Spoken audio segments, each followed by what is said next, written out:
The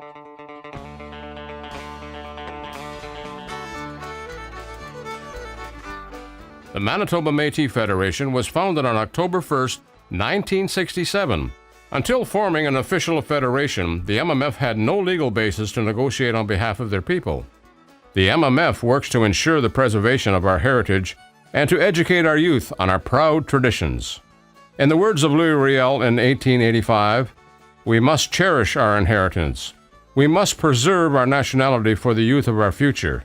The story should be written down to pass on. Where the Métis community stands today is a direct result of the strong leadership provided by the Manitoba Métis Federation. But those early days weren't easy. For the MMF proper, there was 3 staff, $750,000 in the hole, and no records. All the records had been taken. Like contribution agreements, of accounting system, everything was gone, history. At the time, the MMF was going through a lot of pains. In fact, my understanding is that the MMF was in receivership.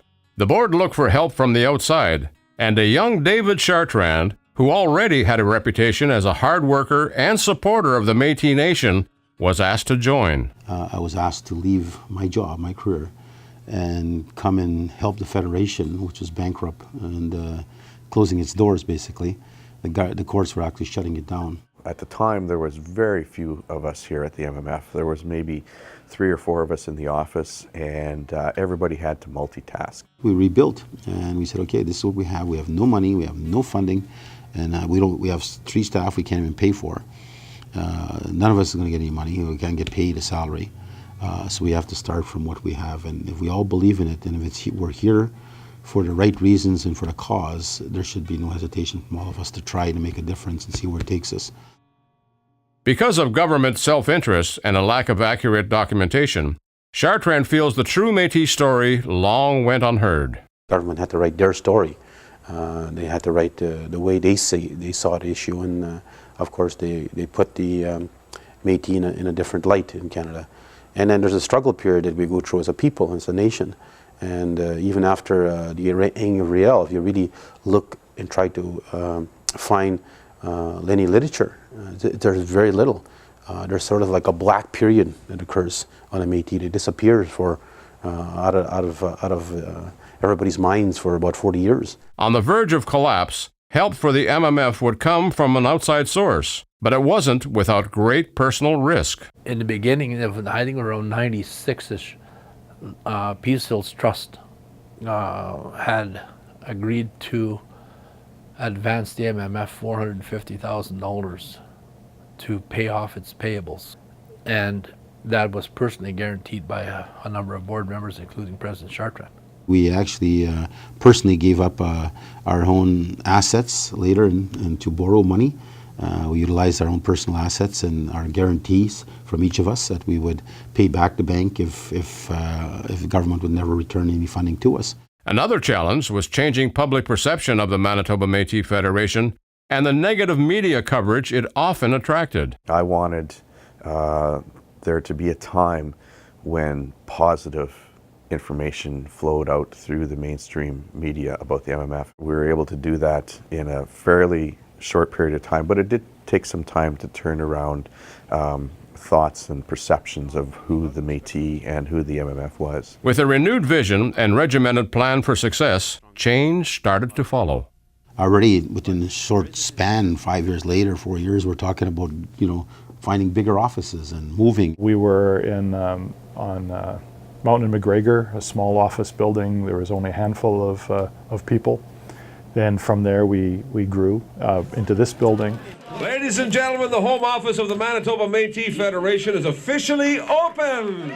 And we filled up this building. So in that way, I've taken up a lot of geography, but we've also taken up a lot of space in the consciousness of Manitobans and Canadians. For the last 20 years, with the support of the Métis Nation, the MMF has made huge strides in building programs and partnerships to form a stronger government. We needed to become more government-type leadership by enumerating our people under the new MMF Citizenship drive. It's working very well, but unfortunately people aren't getting out there, which is why we've gone out now, and Canada helped us purchase a motorhome in order to get to those citizens that aren't able to get to the regional offices.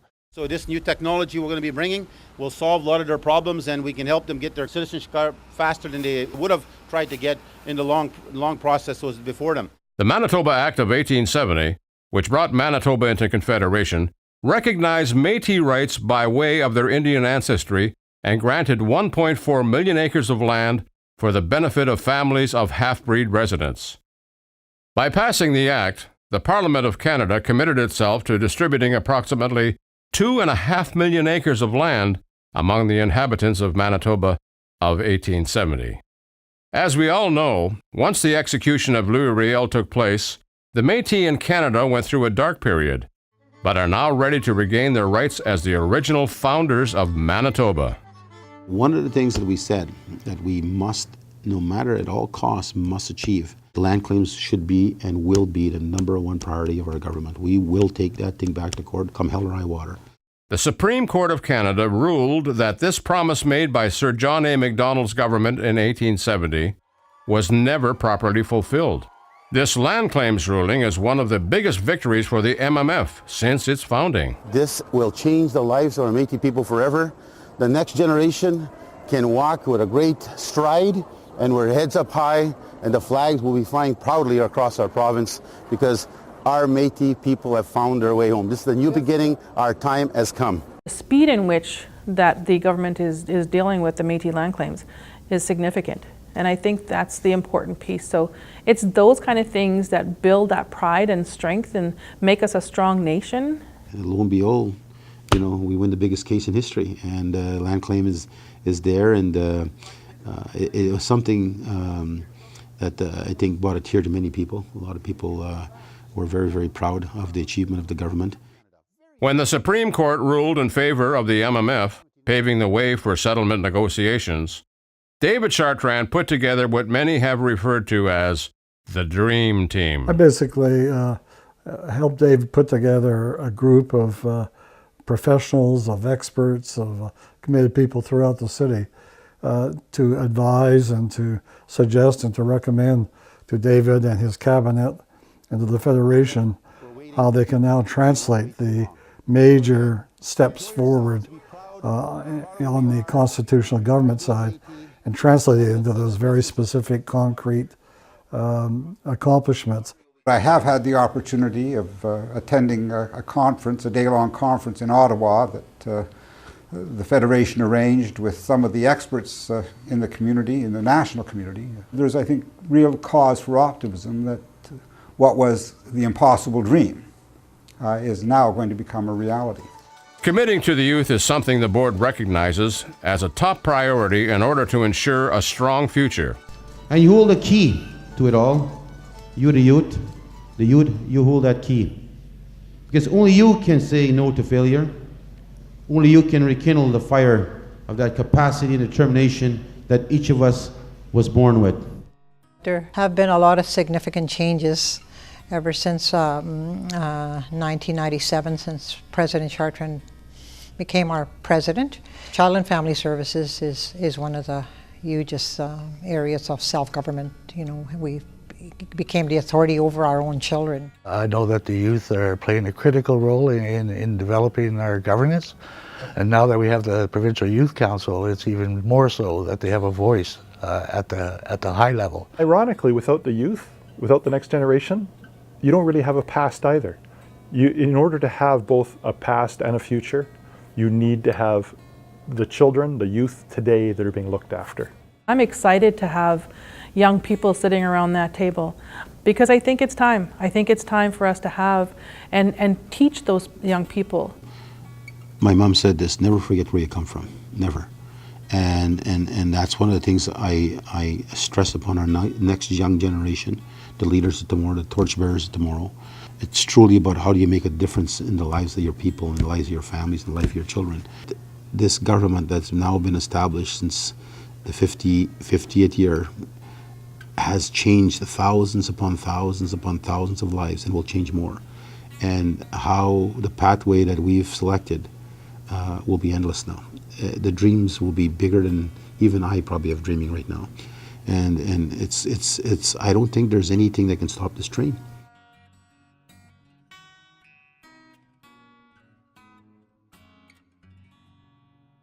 On behalf of Manitoba Hydro and all of our employees, I'd like to congratulate the Manitoba Métis Federation on 50 years of self-government for Métis here in Manitoba. It is my immense pleasure to offer congratulations to the Manitoba Métis Federation as it celebrates 50 years of self-governance in the province of Manitoba. I want to take this opportunity to congratulate the Manitoba Métis Federation for its 50th anniversary as a self-governing organization. It's a remarkable achievement and something that should be emulated by many other groups in this country and should be appreciated by all the members for the remarkable achievement that it represents. Congratulations to the Manitoba Métis Federation on celebrating 50 years as a successful and influential Métis Nation government. You have worked tirelessly to create a space for Métis in the realm of politics, society, and the economy, and in doing so, have seen your people thrive. Congratulations to the MMF on 50 years of governance. You help Métis culture to thrive, and you remind us of the foundational contributions the Métis Nation has made to Manitoba and to Canada. Today, you remain a strong voice for Métis people, and every day you make Manitoba and Canada stronger too.